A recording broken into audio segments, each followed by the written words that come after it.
So we're still talking about the global crisis in STEM education and what that means. And I had just explained in the previous screencast that those are countries that appear at the top of the rankings generally get the most attention from concerned policymakers and other people. And those are the so-called model systems. For example, at the top of the TIMSS Science Achievement Rankings are Singapore, Korea, and Finland, as I just explained.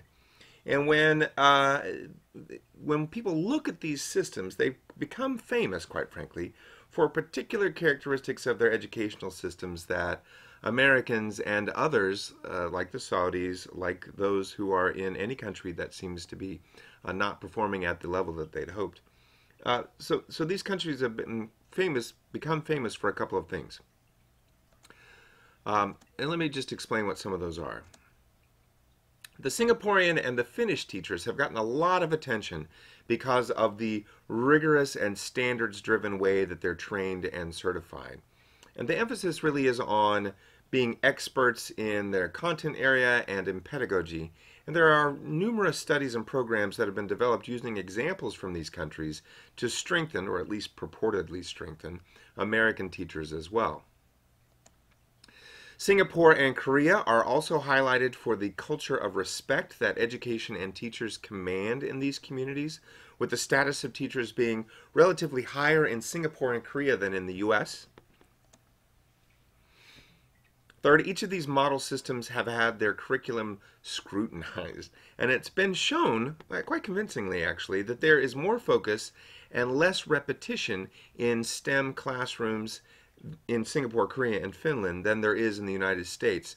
In other words, the claim is that the U.S. science and math curriculum is, and this I'm quoting Bill Schmidt at Michigan State University, he said that the U.S. science and math curriculum is a mile wide and an inch deep, whereas the curriculum in Singapore and Korea and Finland, they argue, like Bill Schmidt, that it is more focused and more consecutive, meaning that it builds on concepts that are, go one before the other.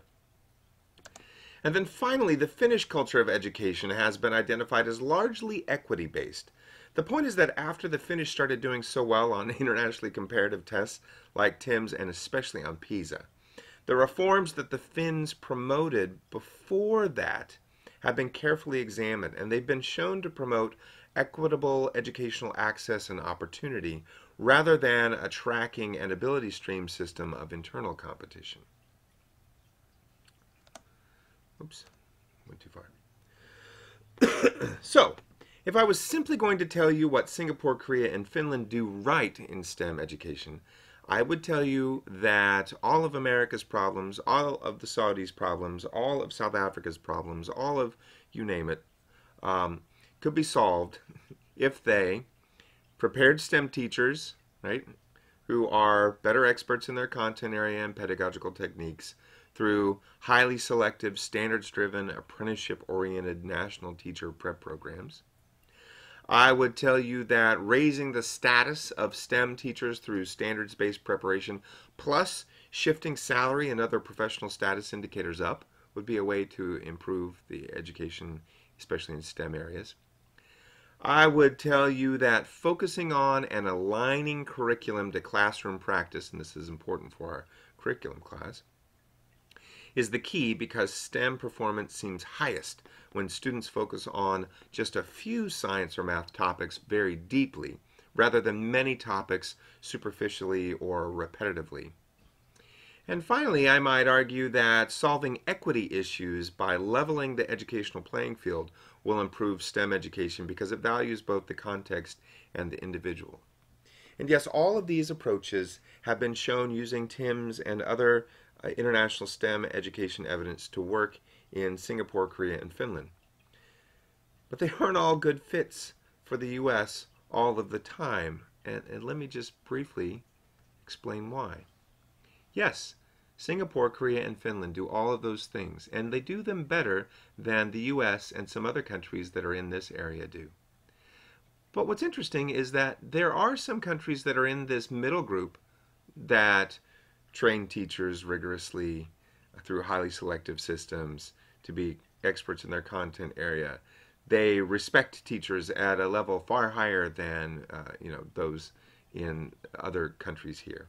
They have a more focused curriculum. They have equity issues or equity reforms that are solving differentiation issues. And even in this significantly below the international mean group, there are countries that are doing the exact same thing that Singapore, Korea, and Finland are. So the evidence is shaky that it's these four items that are really accounting for the differences in overall student and school performance in Singapore, Finland, and Korea, because we see evidence of these in all of those groups, all of those performance groups. So we're left with a little bit of a question. Now, the question is not whether the U.S. can learn anything, or any country can learn anything for that matter, about how to improve in education and specifically STEM education from high-performing countries, because they can. But the better question is whether external comparisons are as helpful as internal comparisons. Now, the research that I conduct suggests that taking policies and programs from other high-performing countries is not a remedy for STEM education in the U.S., but that instead those systems that focus on internal comparisons across content and cognitive domains are the fastest improving. And the key is balance across the domains.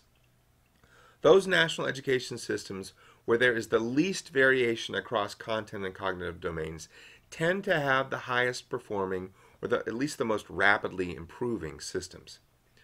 So consider this example I've got up on the screen here of 8th grade science cognitive domain scale scores from the TIMSS 2011 assessment. If we were to introduce a comparison line representing the overall scale score in science, we can see how national average student performance in each of the cognitive domains compares to the country's own average overall score. And I'm suggesting that focusing on strengths and weaknesses can be much more targeted this way. For example, in the US, which is this group over here on the far right, evidence shows from TIMSS, that I'm showing you right here, that students perform at relatively consistent levels across the cognitive domains, the knowing, the applying, the reasoning. If you're familiar with Bloom's taxonomy and that way of thinking about curriculum and pedagogy, then this will seem very familiar. U.S. students are stronger in knowing, relatively stable in reasoning, and slightly weaker in applying. Okay. What's interesting, though, is that variation in science content domain shows much less balance in all of the countries, all of the top 3 that we've just been discussing, and in the United States. And in the U.S., there seems to be strength in biology and earth science, and much weaker teaching and learning in chemistry and especially in physics. And if we wanted to, we could take this a step further, and we could look at internal comparisons of science content domains across different TIMSS cycles. TIMSS occurs every 4 years since 1995. I have data here in front of you since 1999. And as the evidence suggests, the stuff you're looking at right now, American students have consistently scored above the national mean in biology, and they've improved in the 2000s to score above the national average in earth science too, because you see that they didn't in 1999.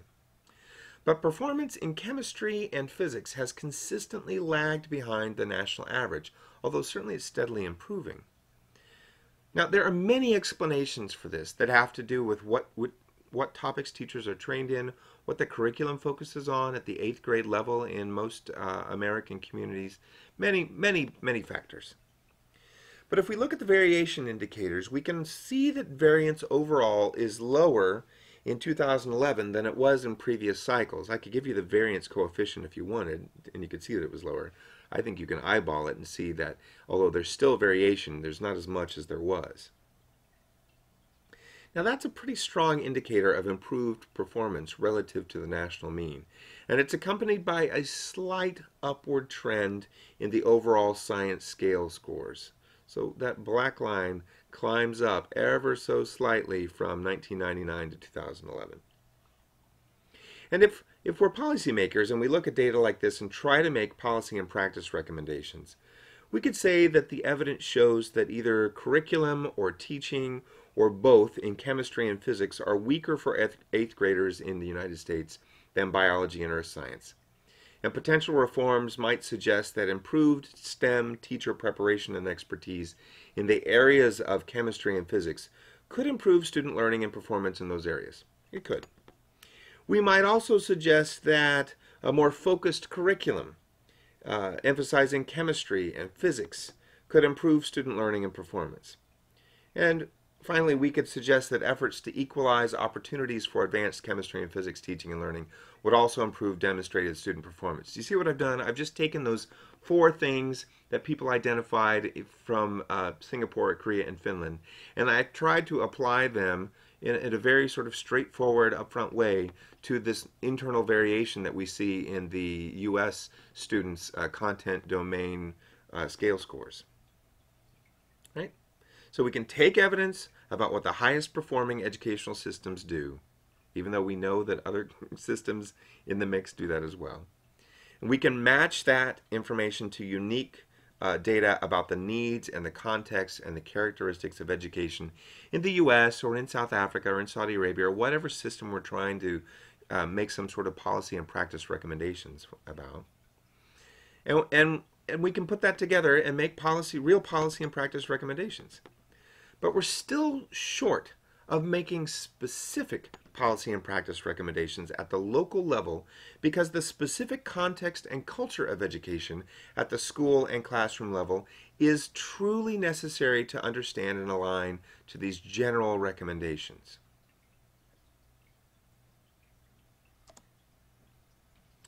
So the culture of crisis that I described earlier really puts us at a disadvantage when it comes to using internationally comparative education information because crisis cultures tend to panic. And panic leads to reform and change simply for the sake of reform and change, not to make targeted and real reform aimed at improvement. And what I mean by that is that in each of the countries examined so far, including the United States, there is influence coming from both school and non-school factors.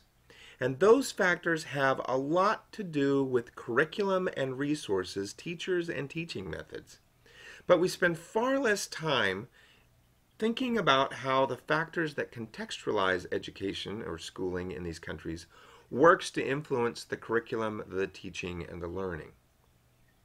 Now, study after study has shown that socioeconomic status is one of the strongest predictors of student learning and performance. But we still ignore the impact of culture and community context on education in much of our policy and reform initiatives. Not that there isn't research being done on that, but policy and reform initiatives do not tend to align school and non-school factors.